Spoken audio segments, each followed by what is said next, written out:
Bag वेधशाला के बारे में।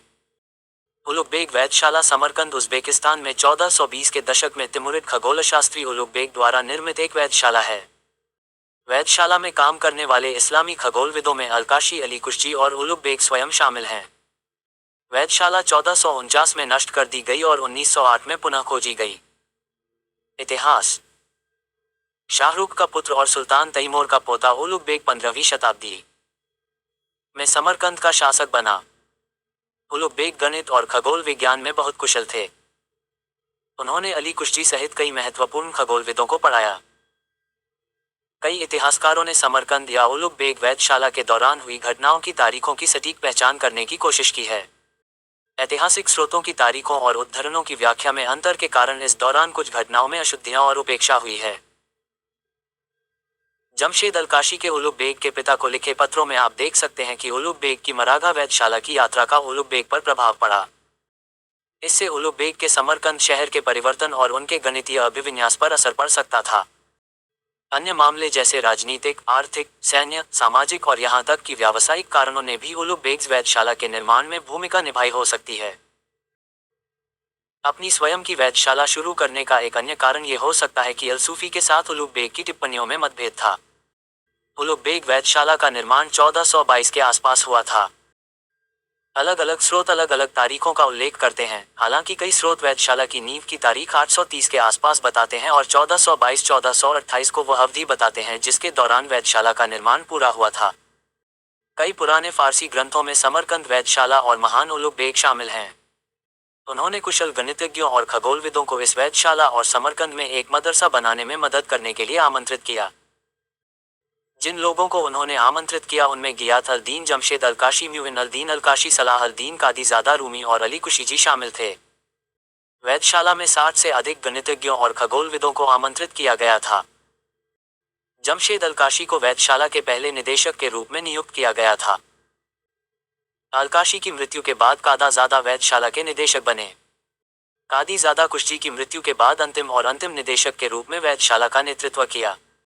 समरकंद वेधशाला खगोलविदों और गणितज्ञों के लिए नई खोजों को खोजने में एक साथ काम करने का स्थान था। उलुग बेग वेधशाला का निर्माण मरागा वेधशाला की योजना के अनुसार किया गया था जिसे नासिर अल-दीन अल-तुसी द्वारा डिजाइन किया गया था। उलुग बेग वेधशाला में सबसे बड़ा चतुर्थांश सिद्धांत उपकरण शामिल था। इमारत ऊंची नहीं थी लेकिन वृत्त के चाप के लिए अधिकतम आकार की अनुमति थी। इस उपकरण को सावधानीपूर्वक उन्मुख किया गया था और चाप को बहुत सटीक रूप से स्केल किया गया था। यह उपकरण बहुत बहुमुखी था। ये सूर्य के क्षितिज से किसी तारे और अन्य ग्रहों की ऊंचाई को सटीकता से माप सकता है। इस यंत्र से ग्रहों और ग्रहणों की वर्ष अवधि की अवधि मापी जाती थी। उलुग बेग के ग्रहों के माप आज के माप से निकटता से संबंधित हैं जो हमें उपकरण की अभूतपूर्व सटीकता दिखाते हैं। आज उलुग बेग वेधशाला में आने वाले लोग केवल संगमरमर के चतुर्थांश की नींव और दबे हुए हिस्से को ही देख सकते हैं। वे वेधशाला से प्राप्त एकमात्र मूल अवशेष हैं। वेधशाला की अधिकांश गिरावट का कारण 1449 के आसपास उनके बेटे अब्दुल लतीफ द्वारा उलुग बेग की हत्या को माना जा सकता है। उलुग बेग की मृत्यु ने वेधशाला के भीतर अराजकता पैदा कर दी। वेधशाला को नष्ट कर दिया गया और दर्जनों प्रतिभाशाली खगोलविदों और गणितज्ञों को भगा दिया गया। 1908 में रूसी पुरातत्वविद वासिली व्याटकिन ने वेधशाला के अवशेषों का पता लगाया।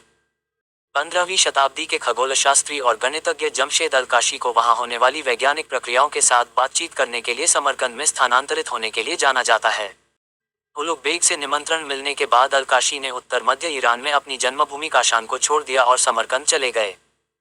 समरकंद प्रवास के दौरान अलकाशी ने अपने पिता को जो पत्र लिखा था उसका अनुवाद कैनेडी 1960 और सायली 1960 द्वारा किया गया है। फारसी में लिखे इस पत्र ने वेधशाला में होने वाली वैज्ञानिक गतिविधियों के बारे में जानकारी की कमी के बावजूद समरकंद गतिविधियों के आधुनिक दृष्टिकोण को काफी हद तक आकार दिया है।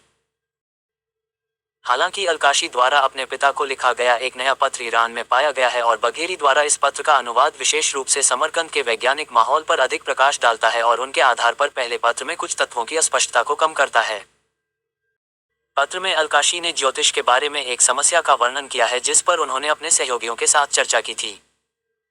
अनुवाद मान लीजिए कि सूर्योदय कुंभ राशि के 10 डिग्री में एक निश्चित ऊंचाई के साथ और समय का आरोहण क्रांतिवृत्त की एक निश्चित डिग्री है, तो उस समय का आरोहण जब इसकी यानी सूर्य की ऊंचाई उस पल में क्रांतिवृत्त की अधिकतम ऊंचाई होती है, जो कि क्रांतिवृत्त से पहले का चतुर्थांश होता है। सूर्य की स्थिति यानी वृषभ राशि के 10 डिग्री 20 में ये पता चलता है कि शायद समरकंद का वैज्ञानिक वातावरण ज्योतिष की ओर अधिक केंद्रित था, जैसा कि पहले माना गया था कि उलुग बेग की विरासत पर क्रिसियुनस का पेपर, जहाँ ज्योतिष पर बेहद सीमित चर्चा होती है।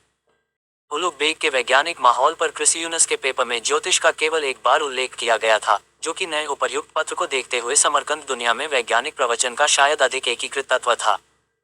अलकाशी के अपने पिता को लिखे पत्र के अनुसार उलुग बेग के साथ एक नवाचार बनाया गया था। फखरी सेक्सटेंट एक चट्टान के शीर्ष पर खड़ा था, जिसमें इसका कुछ हिस्सा खुदा हुआ था ताकि क्षेत्र की नरम ईंटों को देखते हुए इमारत ऊंची न हो। अलकाशी ने इसकी तुलना मराघा से करते हुए कहा कि सेक्सटेंट वहां ऊंचा स्थित है, लेकिन ये भी नोट करता है कि समरकंद में मौजूद सपाट छत को इस तथ्य को देखते हुए वैज्ञानिक सुधार की सुविधा मिलनी चाहिए कि इस पर उपकरण रखे जा सकते हैं। मराघा में सेक्सटेंट के बारे में ये जानकारी अन्य स्रोतों के विरोधाभासी है, जिसमें कहा गया है कि मराघा में कोई सेक्सटेंट नहीं थे। अनुवाद से यह विरोधाभास उजागर हुआ। इसके अलावा समरकंद का वैज्ञानिक वातावरण सामान्य अलगाव में से एक था, क्योंकि अलकाशी टोलेमी की पद्धतियों के कठोर पालन और मराघा वेधशाला की घटनाओं के प्रति जागरूकता की कमी का वर्णन करता है। स्वयं उलुग बेग द्वारा जागरूकता की कमी और पूर्व विधियों का कड़ाई से पालन करने से उनके अध्ययन की शायद प्रांतीय प्रकृति का पता चलता है। हालांकि इस कथित बंद मानसिकता को वेधशाला में आमंत्रित वैज्ञानिकों और छात्रों की बढ़ती विविधता से कम किया गया था। शेवचेंको द्वारा समरकंद में टोलेमी में की गई त्रुटियों का मूल्यांकन समरकंद की प्रारंभिक पृथक प्रकृति के प्रभावों की पुष्टि करता है। अलकाशी के पत्र के बागेरिस अनुवाद के अनुसार वहां बहुत सारा शिक्षण उन शिक्षकों द्वारा स्मृति से चल रहा था जिन्होंने हेरात में खगोलविदों से सीखा था। इसके अलावा जिस समय अलकाशी ने पत्र लिखा था, उस समय 3 शिक्षक इस्लामी न्यायशास्त्र काजीजादा मौलाना मोहम्मद खानी और मौलाना अबुल फतह में पारंगत थे। पत्र में यह भी कहा गया है कि उलुग बेग अक्सर कक्षा में पढ़ाने नहीं आते थे। वास्तुकला। उलुग बेग्स वेधशाला की वास्तुकला उस समय बनी अन्य वेधशालाओं से अलग थी। उलुग बेग को अपनी मदद के लिए एक कुशल वास्तुकार की आवश्यकता थी, इसलिए उन्होंने काजीजादा अली रूमी से संपर्क किया और उनसे एक अनुभवी और कुशल वास्तुकार खोजने के लिए कहा। काजीजादा प्रथम रूमी ने कशानी को एक गणितज्ञ और वास्तुकार की सिफारिश की। वेधशाला को मराघे वेधशाला के अनुरूप तैयार किया गया था, जिसके बारे में हुलगू खान और मंगू खान ने सोचा था, और उन्होंने नासिर अल-दीन अल-तुसी को वेधशाला के निर्माण का नेतृत्व करने के लिए नियुक्त किया था। उलुग बेग्स वेधशाला जमीन से 21 मीटर ऊपर एक पहाड़ी पर बनाई गई थी।